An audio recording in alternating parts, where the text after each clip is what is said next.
ये कहानी है सहवाग और गांगुली के उस तूफान की जिस तूफान ने पाकिस्तान के कराची स्टेडियम में तांडव मचा दिया था। जब भारतीय टीम बल्लेबाजी करने मैदान में उतरी तो भारत ने पहले तो पाक के खिलाफ 350 रनों का पहाड़ खड़ा किया। फिर गेंदबाजों ने कहर ढाते हुए पाक को उसी के घर में परास्त कर जीत का परचम लहराया। उस दिन सहवाग और गांगुली ने पाक गेंदबाजों को इस कदर धोया कि पाक गेंदबाज इनकी मार से त्राहीमाम करने लगे। सहवाग और गांगुली के बल्ले से एक के बाद एक चौके छक्के इस कदर निकल रहे थे जैसे युद्ध के मैदान में तोप से आग के गोले निकलते हैं। भारतीय बल्लेबाजों की इस सुनामी में उस दिन पूरा पाकिस्तान दहल उठा था और स्टेडियम में बैठे पाक फैंस अपने गेंदबाजों की दुर्दशा देख फुट फुट कर रोने लगे थे। रोते बिलखते पाकिस्तान की उस दुख भरी कहानी का पूरा हाईलाइट वीडियो हम आपको दिखाएंगे, लेकिन आगे बढ़ने से पहले वीडियो को लाइक, शेयर और चैनल को सब्सक्राइब करना बिल्कुल ना भूले। आपके प्यार और सपोर्ट के लिए आपका बहुत बहुत धन्यवाद। ये बात है साल 2004 की, जब भारतीय टीम 5 ओडीआई मैचों की सीरीज खेलने पाक का दौरा करती है। सीरीज का पहला मैच कराची के नेशनल स्टेडियम में खेला जाना था, जहां पूरा स्टेडियम पाक दर्शकों से खचाखच भरा हुआ था। शायद पाकिस्तान की पूरी आवाम टीम इंडिया की हार का मजा लेने आई थी, लेकिन उन बेचारों को क्या पता था कि आज उन्हें गम के आंसुओं के साथ वापस घर लौटना पड़ेगा। फिर इंजमाम और गांगुली टॉस के लिए मैदान में आए और पाक ने टॉस जीतकर पहले गेंदबाजी करने का फैसला किया और भारतीय टीम की तरफ से सचिन और सहवाग की जोड़ी पारी का आगाज करने मैदान पर आती है, तो वहीं पाक की तरफ गेंदबाजी की कमान शोएब अख्तर के हाथ में होती है। उस दौर में अख्तर को अपनी रफ्तार पे इतना घमंड था कि वो किसी को भी अपने सामने कुछ नहीं समझता था सिवाय एक इंसान के, और वो थे विस्फोटक वीरेंद्र सहवाग। सहवाग को स्ट्राइक पर खड़ा देख अख्तर के पहले ही ओवर में हाथ पैर फूल गए और उन्होंने लगातार 3 गेंदों पर वाइड और नो बॉल डालते हुए 8 रन फ्री में दिए। फिर सहवाग और सचिन ने मिलकर पाक गेंदबाजों की जोरदार धुलाई करते हुए भारत को धमाकेदार शुरुआत दिलाई। एक तरफ जहां वीरेंद्र सहवाग अख्तर के हाथ धोकर पीछे पड़े थे, तो वहीं सचिन तेंदुलकर मोहम्मद शमी की लाइन लेंथ बिगाड़ने पर उतारू थे और देखते ही देखते दोनों बल्लेबाजों ने मात्र 5 ओवर में 41 रन स्कोर बोर्ड पर लगा दिए। जो पाक टीम दुनिया के सामने अपने तेज गेंदबाजी अटैक का दम भरती थी, वो अपने ही घर में सचिन और सहवाग की मार से शर्मसार हो रही थी। ना तो पाक गेंदबाजों के पास इनका कोई तोड़ नजर आ रहा था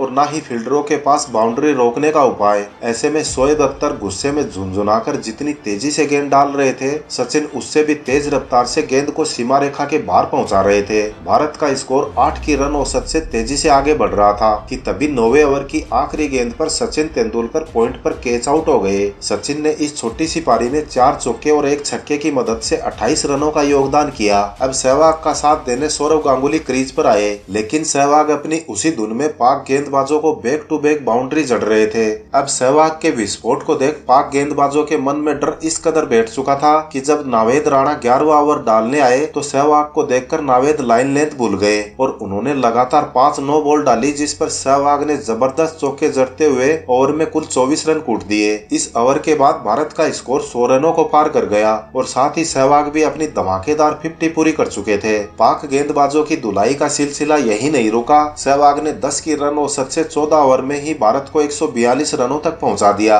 भारत यहां से एक बड़े स्कोर की तरफ बढ़ रहा था कि तभी सहवाग नावेद की एक यॉर्कर गेंद को डिफेंड करते वक्त क्लीन बोल्ड हो गए, लेकिन सहवाग आउट होने से पहले पाक का काम तमाम कर चुके थे। उन्होंने 57 गेंदों में 79 रन की तूफानी पारी खेल भारत को मजबूत स्थिति में पहुंचा दिया। अब क्रीज पर आते हैं द वाल राहुल द्रविड़, और द्रविड़ ने आते ही चौके से अपना खाता खोल पारी की शुरुआत करी। द्रविड़ जो कि आमतौर पर स्लो शुरुआत के लिए जाने जाते हैं, परंतु आज वो भी अटैकिंग मूड में नजर आ रहे थे। उस दिन पाक टीम एक बल्लेबाज से छुटकारा पा रही थी तो दूसरा नया बल्लेबाज पाक के लिए और बड़ी मुसीबत बनकर मैदान में आ रहा था। द्रविड़ ने भी स्कोरबोर्ड को उसी रफ्तार से चलाए रखा जहां से सहवाग छोड़कर गए थे। अब god of side Sourav Ganguly भी एक छोर से मोर्चा संभाल चुके थे।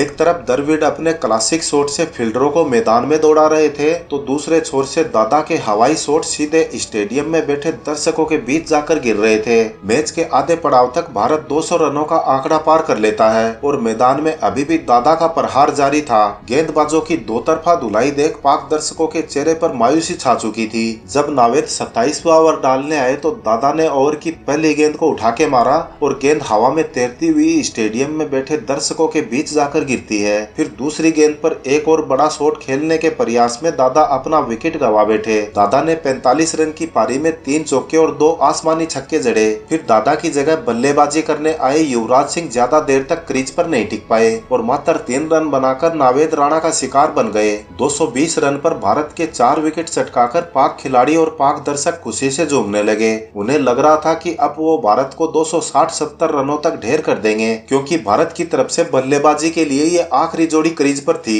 लेकिन जब मैच पाक के खिलाफ हो तो द्रविड़ जैसे टेस्ट प्लेयर भी 100 की स्ट्राइक रेट से बैटिंग करने लगते हैं। अब मोहम्मद कैफ ने भी आते ही बल्लेबाजी की कमान संभाली और द्रविड़ के साथ साझेदारी करते हुए गेंदबाजों की खैर खबर लेनी शुरू की। पाक गेंदबाजों के सर से स्विंग और रफ्तार का भूत सहवाग और गांगुली पहले ही उतार चुके थे और बची खुची कसर द्रविड़ और कैफ पूरी करने में लगे थे। राहुल द्रविड़ ने हर ओवर में शानदार बाउंड्री जड़ते हुए पहले तो अपना अर्धशतक पूरा किया और फिर भारत को 40 ओवरों में 280 रनों तक पहुंचा दिया। यहाँ से 10 ओवर का खेल बाकी बचा था और भारत की तरफ से आखिरी जोड़ी क्रीज पर बल्लेबाजी कर रही थी। अब लोग ये कयास लगा रहे थे कि भारत 320 के आंकड़े तक पहुंचने से पहले अपने पूरे विकेट गंवा देगा, लेकिन आज मैदान में कुछ ऐसा होने वाला था जो लोगों की कल्पना से परे था। मोहम्मद कैफ जो अब तक बड़ी खामोशी से सिंगल डबल ले रहे थे, उन्होंने बाउंड्री की झड़ी लगा के रख दी। क्या नावेद राणा, क्या शम्मी और क्या ही रज्जाक, कैफ ने सबका एक जैसा ट्रीटमेंट करते हुए भारत को 45 ओवरों तक 324 रनों पर पहुंचा दिया।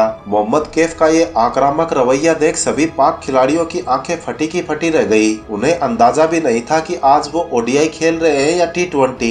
48वें ओवर में राहुल द्रविड़ शोएब अख्तर को एक कड़कड़ाता चौका जड़ 99 रनों तक पहुंच गए, लेकिन अगली गेंद पर अख्तर की एक लहराती गेंद बल्ले का किनारा लेकर विकेटों में जा घुसी। अब तक राहुल द्रविड़ के बल्ले ने आग उगलते हुए रनों का अंबार लगाकर रख दिया था, लेकिन द्रविड़ के खाते में उस 1 रन की कमी सबको खल रही थी। द्रविड़ 104 गेंदों में 99 रनों की धमाकेदार पारी खेल पेवेलियन लौट गए और मोहम्मद कैफ की 46 रनों की महत्वपूर्ण पारी के बलबूते भारत ने 349 रन स्कोरबोर्ड पर लगाए। अब पाक के लिए 350 रनों का लक्ष्य हासिल करना कोई आसान काम नहीं होने वाला था। 350 रनों का पीछा करने उतरे यासिर हमीद और इमरान फरहत शुरुआत के 5 ओवरों तक काफी दबाव में खेलते नजर आ रहे थे, जिसके चलते रिक्वायर्ड रन रेट बढ़ती चली गई। फिर 7वें ओवर में बालाजी ने यासिर हमीद को 7 रन पर क्लीन बोल्ड कर पाक को पहला झटका दे डाला और फिर अगले ओवर में जहीर खान ने इमरान फरहत को आउट कर पाक की कमर तोड़कर रख दी। 34 रन पर 2 विकेट गंवाकर पाक टीम बुरी तरह लड़खड़ाने लगी। फिर पाक कप्तान इंजमाम उल हक बल्लेबाजी करने आए और उन्होंने यूसुफ योहाना के साथ मिलकर पाक की लड़खड़ाती पारी को संभाला। इसके बाद पाक स्कोरबोर्ड तो बेशक आगे बढ़ रहा था, लेकिन रिक्वायर्ड रन रेट भी साथ साथ बढ़ती जा रही थी। 19वें ओवर में पाक ने स्कोरबोर्ड पर 100 रन लगा दिए, लेकिन जीत के लिहाज से ये स्कोर काफी बौना दिख रहा था। फिर इंजमाम और योहाना ने गियर बदला और भारतीय गेंदबाजों को चौके छक्कों में रन लगाने शुरू कर दिए। योहाना और इंजमाम ने तेजी से रन बनाते हुए पहले तो अपने अर्धशतक पूरे किए और फिर 25 ओवरों तक पाक को 150 रनों तक पहुंचाया। पाक स्कोर को तेजी से आगे बढ़ता देख कप्तान गांगुली ने सहवाग को बॉलिंग एंड पर उतारा और सहवाग ने योहाना का काम तमाम कर पाक की तेजी से बढ़ती पारी पर विराम लगाया।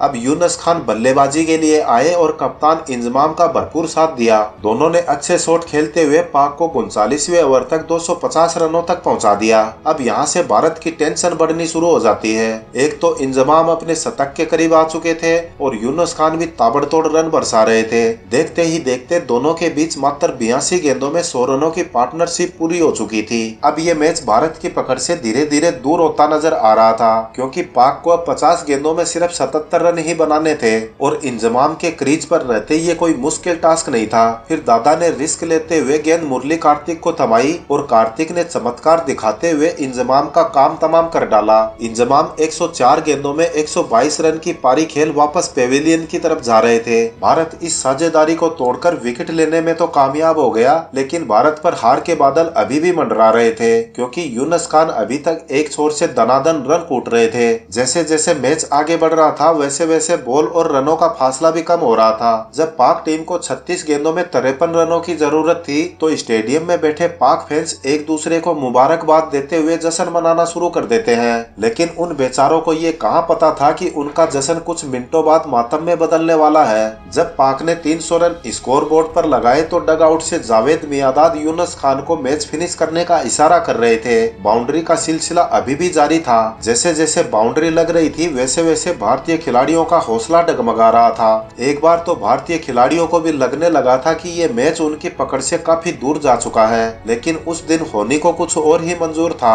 फिर 44वें ओवर में जब कार्तिक ने यूनुस खान को क्लीन बोल्ड किया तो भारतीय खिलाड़ियों की टूटी पुरानी उम्मीदें फिर से जिंदा हो गई। अब दादा को लगने लगा कि रन रेट पर अंकुश लगा दिया जाए तो भारत मैच में वापसी कर सकता है। लेकिन मैच में असली रोमांच तो अभी आना बाकी था, क्योंकि पाक की तरफ से बल्लेबाजी कर रहे अब्दुल रजाक हार मानने को तैयार नहीं थे। जब बालाजी 45वें ओवर की आखिरी गेंद डालने आए तो रजाक ने एक आसमानी छक्का जड़कर भारतीय खेमे में हलचल मचा दी। फिर अगले ओवर में जहीर खान ने अब्दुल रजाक को आउट कर भारत को मैच में बराबरी पर लाकर खड़ा कर दिया।